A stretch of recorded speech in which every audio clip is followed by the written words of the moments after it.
Chief Meteorologist Chase Jones. Well, I'm going to keep saying it as things start to dry out. A huge shout out to the entire community as we came together as everybody cleans up after this devastation. But there's definitely more rain on the way. Beautiful sunset despite the conditions. Well, as we keep our eye on temperatures over the last 24 hours, I'm trying to nail down when we're going to see more moisture going from those lower 70s all the way up into those upper 80s. Look how we leveled out at 88 degrees. Then we're cooling off pretty slowly. This morning we saw a little bit of fog as much of that moisture started to evaporate so quickly that it's completely gone as if nothing ever happened.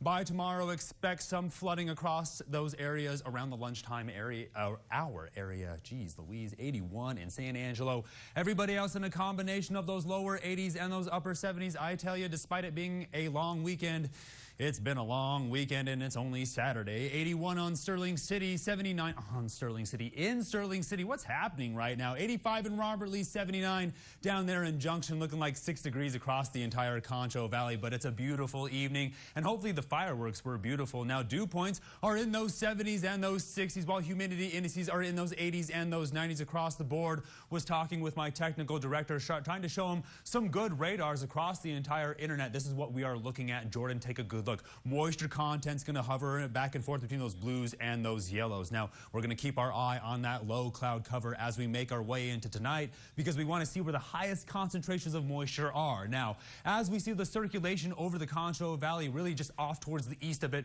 we're going to keep our eye on this high pressure as it pushes back in from the west. Now, that's going to dry everything out and push us up near those triple-digit temperatures, but it's also going to dry us out. Now, water vapor imagery, Jordan, this is where we're looking at the cloud cover develop over towards the west. Along the Rocky Mountain Front Range now, we're watching it interact with a lot of this dry air pushing around the Mississippi River Valley as it makes its way into Missouri. But you see the southeasterly flow, if not the northeasterly direction, as it makes its way in. Interesting. When we look at the severe weather outlook, it's parts of Wyoming, South Dakota, all across the Rocky Mountain Front Range and stopping right at the Panhandle.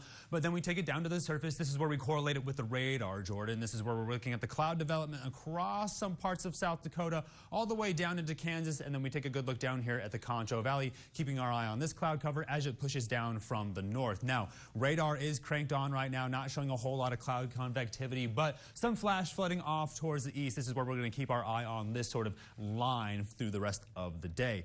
Futurecast is going to show us where some spots could make their way in, but keep an eye on this moisture that makes its way early in the morning, sets up for it by lunch around that noon hour. Let's be ready so we're ready later. Pretty heavy as it makes its way in by the evening. Then by Monday, the same setup's going to make its way in around that lunchtime hour again, then work its way out of the area. Things clear up and the atmosphere is on the recharge by Tuesday.